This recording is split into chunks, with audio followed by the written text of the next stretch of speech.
Hello, and welcome to A Brand New Day with BTS, a podcast dedicated to bringing you a day-by-day history and song discussion of the South Korean music group internationally known as BTS.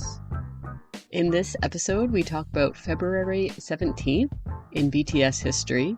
It's the day before Hobi's birthday. And also Song Request by Lee Sora featuring Suga, which was released in January 2019. But first, BTS activity in the past week. This will cover Saturday, February 8th to Friday, February 15th, Korean Standard Time. It was a quiet week. J-Hope is no doubt gearing up for his tour, and Jin is working on secret things, I'm sure. We did get new dance challenge videos from J-Hope as he counts down to his Seoul concerts. He did Rock Steady by Megan Thee Stallion and Flo Milli, and a great b-boy dance interpretation of a Kendrick Lamar song, which he posted the day after Kendrick's excellent Super Bowl halftime show performance. And a second video of him leading work to the soundtrack of Kendrick's Super Bowl performance itself. J-Hope also posted his first selfie video TikTok earlier last week, which used a Super Mario filter, teasing ARMY with a glimpse of his naked shoulders. Finally, Hobi shared his teaser video and cover photos for his upcoming issue of W Korea. It seems he's throwing down the gauntlet, or at least wearing them. Speaking of Hobi, the online streaming tickets for his Seoul concert dates are for sale on Weverse, so if you want to virtually join in the fun on all or any of the Seoul concerts, you can peruse your options on the Weverse shop. Jin posted photos on Weverse and Instagram of his latest items from Alo, which included a nice gray cable knit sweater and a custom fuzzy jacket with his name written huge on the back. Run Jin Episode 21, Variety Show Extravaganza Part 2, also aired on YouTube. It wraps up the variety show games with Korean comedians in Eunkwon from B2B. February 17th in BTS history. It's the day before J-Hope's birthday. Let's find out what BTS have historically been up to as we lead into the celebrations for the week. February 17th, 2013. It's pre-debut. RM tweets to let everyone know that their fan cafe is open. Around this time, Jin was also already modeling for Etude House Korea. The most important event, in my opinion, on this day is that Suga films his first vlog. However, RM doesn't let him know peace, and he's in the background freestyling and goofing off the whole time, to the point where Suga can't be heard and can't keep a train of thought. You can find this vlog on their YouTube channel, or on Bangtan Sub's channel with translations. It's very cute. I have my own speculation as to why it took Suga a month and a half to introduce himself, while all other members, except V, had already done so. Based on the information we got in 2020 about some of the history of Suga's shoulder injury, and when it had occurred, and the initial somewhat inadequate treatment, I believe that Suga was likely in a sling for most, if not all, of January 2013. February 17th, 2014. It's the day after the school love affair comeback. They're recording Arirang Simply K-pop, with RM as a special MC that day. RM, J-Hope, Suga, and Jimin all tweet selfies and thank yous to ARMYs who attended. February 17th, 2015. They have a concert in Nagoya, Japan. Jimin tweets a selfie, then tweets another one with Suga giving him unimpressed looks in the background. RM also has a Twitter conversation with the creator of Crossy Road Games, asking for toys. Airing on TV that day is the Spring Festival Global Gala that they performed at in China. February 17th, 2016. It's the Gaon Chart K-pop Awards. A lot of selfies are tweeted both before and after the show. This is also when the Bangtan Bob called BTS at 5th Gaon Chart K-pop Awards is filmed. It was released on July 3rd later that same year, and you can find a subtitled version on the Bangtan Subs website. Just before midnight, BTS do a live stream on VLive, celebrating J-Hope's birthday as the clock strikes. The younger members speak informally to him, and he threatens to throw cake at them. February 17th, 2017. The song Not Today is released. I really love that song. It's one of my go-to cheer myself on songs. BTS are rehearsing for the Wings tour. Once again, just before midnight, J-Hope turns on VLive for a live stream, eventually joined by Jin, JK, V, and Jimin. RM and Suga are in a meeting, so they take the opportunity to speak informally about them while they can't do anything about it. February 17th, 2018. BOPD TV in Japan airs an interview with Jimin and J-Hope that they filmed earlier in the month. Jin calls J-Hope an hour before midnight to wish him happy birthday because he was too tired to stay up until midnight to do so. J-Hope confides in ARMY the next day that he thinks it's because Jin had been out drinking with a friend because he sounded tipsy. February 17th, 2019. They have a concert in Fukuoka, Japan. You can see parts of it in Break the Silence episode 3. Jin tweets selfies. Once again, J-Hope does a late-night live stream from his hotel room as the clock nears his birthday. V drops by a bit to flirt with him and then leaves and says he'll return at midnight. In this live stream, Hobi specifically thanks fans for the donations that they made to charity in celebration of his birthday and how touched and grateful he is for it. At midnight, BTS arrived to cause absolute chaos. Well, except Suga, because he fell asleep. You can watch this old V Live and all others on Weverse now. It's a fun watch. You can also see part of the chaos in the Bangtan bomb called Hobi's Surprise Birthday Party, which was released a month later on March 16th. February 17th, 2020. J-Hope posts a photo of himself on the beach and some photos of his studio on Weverse. And you guessed it, he goes live about a half hour before midnight to celebrate his birthday. V gave him a bracelet this year, and Jin gave him a cardigan-style jacket. Jin was late to practice because he was buying it and presented it as his excuse. February 17th, 2021. J-Hope works until 10 p.m., but manages to post selfies earlier than that to let everybody know that once again he'll be doing a live stream at 11 p.m. to be there at midnight to celebrate his birthday. He actually had to make several attempts at the live because Weverse kept crashing, and he eventually ended up doing a YouTube live stream instead of a Weverse one. He shows off his framed photo of Dynamite's Billboard Hot 100 #1 status. He's been reading the book There Are No Bad People in the World by Won Jae-hoon. And we'll see this come up in his future song of the same name in Korean, but also called Stop in English on the Jack in the Box album. February 17th, 2022. J-Hope posts a photo of a cake box and strawberries that Jin gifted to him. He also posts a photo of a gold toilet bowl brush that Jin gifted to him. V is active on Weverse, posting a photo of a hard-boiled egg and making a pun, as well as behind-the-scene photos from the Chaco webtoon promo shoot. Suga posts a clip of a basketball game on Instagram.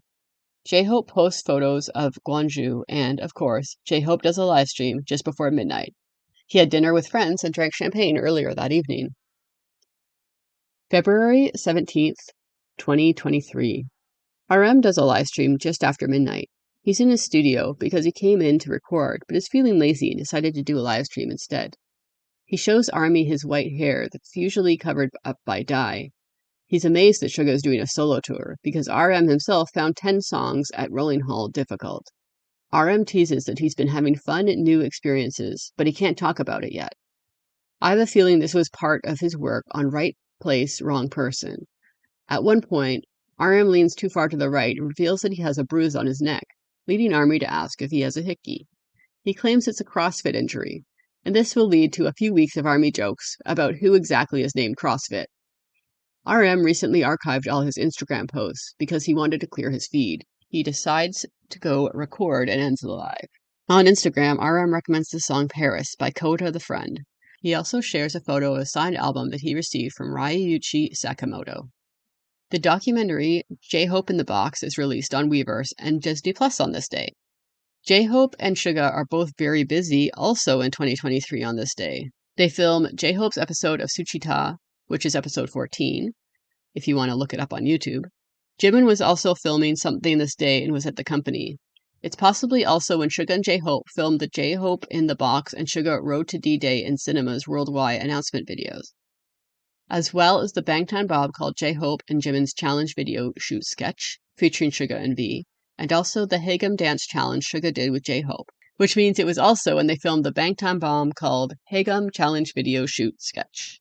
And finally, true to tradition, about 15 minutes before midnight, J-Hope does a Weverse live to celebrate his birthday. He shows off his photofolio that has just come out, and also teases the upcoming project Hope on the Street, which he's nearly finished filming. It's a very long live stream, so I won't mention too much from it, but J-Hope's been very busy, and his birthday plans for the next day are to hang out with Jimin. Jimin arrives, and they have a little dance party in J-Hope's studio. Jimin leaves after a quick visit, but appears later in comments to joke around more.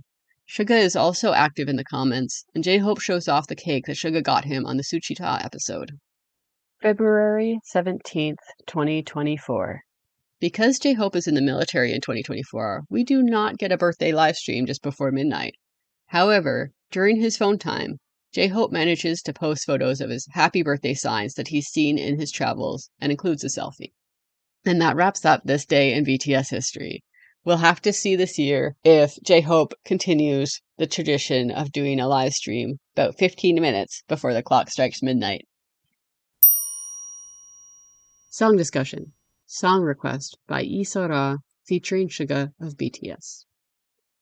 Song request by Lee Sora was released on January 22nd, 2019. This week, we're doing something a little different, since we'll be talking about a song by another artist that only features a BTS member. Now, naturally, that means that I'll be talking about this song with a particular focus on Suga's part, but that doesn't mean that I'll be ignoring the main artist or the rest of the song. So let's first learn about Lee Sora, and then the writer behind this particular song, and how Suga came to feature on this release. Lee Sora is a ballad singer. She debuted in 1993, coincidentally the year Suga was born. Initially a member of the jazz group Strange People, she then went on to have a solo career starting in 1995. In 2011, she featured on a solo track by rapper Tableau of Epic High entitled Home from his album Fever's End. And this is important because Song Request was written by Tableau, and that's also how Suga ended up featuring. Some of this might be old news to some of you, but it's never good to assume everyone has the same amount of knowledge, so let me briefly digress to explain the importance of Epic High and Tableau in BTS history. Epic High is a 3-member hip-hop group formed in 2001, consisting of Tableau, Mithra Jin, and DJ Two Cuts. Their fan base is called High School. Epic High and Tableau in particular are known for their social commentary with themes of religion, education, and also heartbreak and self-help. And if you enjoy Suga's solo albums, but haven't checked out Epic High, I strongly suggest you do. You can also hear Tableau on RM's song All Day from the album Indigo. But I'm getting way ahead of myself. Back in 2005, Epic High released a song called Fly, which was on their albums Swan Songs, and the re-release a year later called Black Swan Songs. Initially, Swan Songs was meant to be their last album. The trio hadn't found the success they'd been hoping for with their first 2 albums, Map of the Human Soul and High Society, and figured it might be time to throw in the towel. However, the lead single, Fly, from Swan Songs became a huge hit. Eventually, Fly made its way to Suga and RM's ears during their middle school years. Both rappers credit Fly as a major source of their inspiration to become rappers. They made no secret of this, both pre-debut and post-debut, always speaking highly of Epic High and how much they were inspired by the trio. Epic High is also referenced more than once in BTS's 2014 song Hip Hop File or Hip Hop Lover. Eventually, this admiration reached the ears of Epic High themselves, and they met up backstage at a music show on November 6, 2014. Epic High kept in touch, gifting RM a signed album in 2016. They weren't particularly close yet, but they were also no longer strangers. And most importantly, Epic High was listening to BTS, just as BTS was listening to them. So now we come back to Song Request, which was written by Tableau for Lee Sora in late 2016. Initially, she asked Tableau to feature as the rapper on it, but Tableau realized that he knew another voice that would be even better, and he recommended Suga. Suga was surprised, because they weren't close at the time, but he immediately agreed. However, perhaps out of nerves, he admits that he tried a little too hard in the initial 2017 recording, which he recorded during the Wings tour. The song, for reasons unknown to me, then sat on a shelf for over a year, and when they took it back off the shelf, Suga decided to re-record his part. His voice had lowered even more since 2017, and perhaps in the meantime, he had formed a firmer friendship with Tableau, and gotten over those nerves that interfered in the first recording. The two are good friends to this day, and you can learn about their shared history and Tableau's career on episode 5 of Suchita, Suga's talk show on the Bangtan TV YouTube channel. Even though he re-recorded in 2018 to suit his more relaxed older tone, Suga's verse still consisted of the same words that he wrote back in 2016. Because the song was shelved for so long initially, Suga actually thought that it wasn't going to come out, so he wrote a very similar rap structure for his verse and outro her. You can watch Suga re-record the feature in the Bangtan Bomb titled Suga's Song Request Recording Behind, which was posted on March 11, 2019, 2.5 months after the song's release. The song itself fits well with both Epic High and BTS's favorite themes to write about, as it's about finding comfort and companionship in music. The first verse that Tableau writes has Lee Sora not being able to sleep, with the silence and the lonely sound of her heart making her go crazy. So she turns on the radio and finds someone singing a sad story much like her own. In the chorus, Lee Sora sings her request to the DJ to play her a song to make her smile, or a song to make her cry, so that she might forget the person that she's either pining for or who broke her heart, and experience some catharsis. Suga comes in on verse 2. Let's talk briefly about the music video. Suga doesn't appear in the music video. Back in pre-2022 days, BTS never appeared in music videos for songs that they featured in by other artists. The most we'd get would be either a drawing or, for instance, Suga's hand and thigh animated in IU's song 8. The music video for Song Request follows a woman and a man both finding comfort in the radio. But I feel like this music video still has a representation of Suga in it because the song itself revolves around talking to the DJ on the radio. I love this because the other thing that Suga has mentioned since pre-debut is his dream of being a DJ on the radio, especially a late-night DJ with a calm and soothing voice. And I think that his verse in this song really captures that feeling. Although Tableau wrote the rest of the song, Suga wrote his own verse. In it, Suga speaks in the first person, but not as himself or a DJ, but rather as a personification of music itself. It's hard to narrow down the lyrics and not just quote his whole verse. I think my favorite lyrics from his first stanza are, I'm a piece of a corner in your life, a companion of your emotions, sometimes family. And then really the second stanza is where it gets poetic, and I just love the whole thing. He raps, that's right, to someone I am spring, to another winter, to someone the end, to another the beginning, to someone I'm happiness, to another soul, to someone a lullaby, sometimes just noise. I'll stay with you, through your beginning and your end. Always remember that wherever you go, we are together. I'll always comfort your life, so please lean on me and rest sometimes. Here, Suga really captures the beauty that is music, how the subjectivity of the medium means that it can be many things to many people. It can be interpreted differently, felt differently, depending on the listener's circumstances, their heart, their tastes. But also, the breadth of the range of forms that music takes means that regardless of your taste, there's music for you out there. Someone's lullaby might be your noise, but likewise, someone else's noise might be your happiness. Even the descriptor of noise itself doesn't have to be negative. I can't help but think of the times when someone might turn on music just to have a sound to keep them company while they're feeling alone in a silent place. One might think of J-Hope singing Permission to Dance as he walked through an empty Hive building at night, because maybe he was just a little bit afraid of being alone in a big empty building late at night, and he needed not only millions of viewers of a live stream watching him make it safely to his studio, but also a little song to keep his spirits up on the way to the elevator. The line, I'll stay with you through your beginning and your end, is a theme also echoed in Suga's song First Love, which is about his relationship with music. In that song, a similar line is said by Suga speaking on behalf of his piano and the music in his life that the piano represented. For Suga, his life is indivisible from music. He found music when he was young, and even at times when he tried to turn away from it, he ended up back with it as his constant companion. You may say that Suga's a musician, so of course music would be entrenched in his life. But I'd argue that even if Suga weren't a musician, that would still be the case. Because we see that he's the type of person to turn to music for comfort, even if it's just listening to it, not writing it. When Tablo was on Suchita, he mentioned that after he and Suga became friends, Suga would text him whenever he was listening to Epic High albums and tell him about how the songs were helping him through a rough time. Suga confirmed the story, going even further to explain that when he's feeling low, he often listens through Epic High's discography for comfort.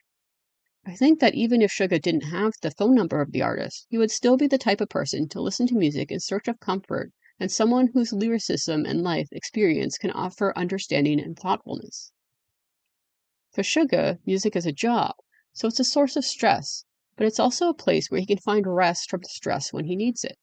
In other words, music is both a winter and a spring, but fundamentally, it's a companion that will be with him until the end.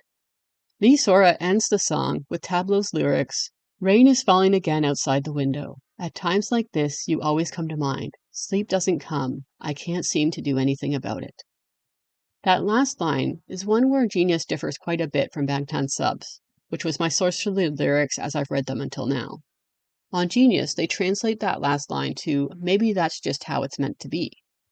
Papago and Google Translate both interpret it as, "I guess I can't help it." And one has to question whether Tableau 2 is writing about music and not a person at all, that in the silence of nights, with only the sound of rain, which might itself just be a metaphor for melancholy, maybe it's not a lost lover we're thinking of, but instead we're thinking about music and how we might make a song request for a lullaby, because we can't help it, or that's just the way it's meant to be. It was fun to revisit this song. It was one of my first songs I heard when I became ARMY in 2019. Just the way my random exploration of different videos worked out, I believe it was the first non-BTS song featuring a BTS member that I ever heard, and it's still one of my favorites. If you have any of your own thoughts about the song, please reach out.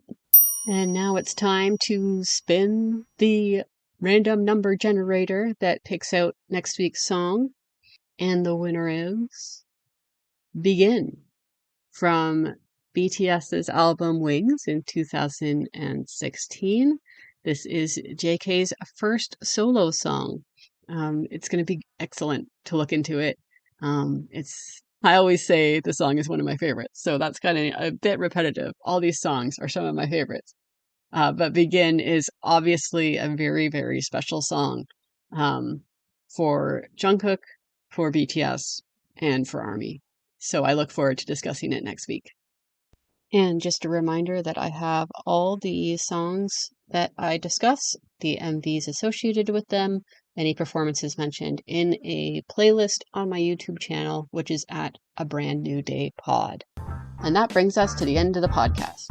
I hope you enjoyed it. If you'd like to discuss this episode, today's song, or have a say in what song gets selected for discussion in the future, you can find me over at Patreon at A Brand New Day Pod.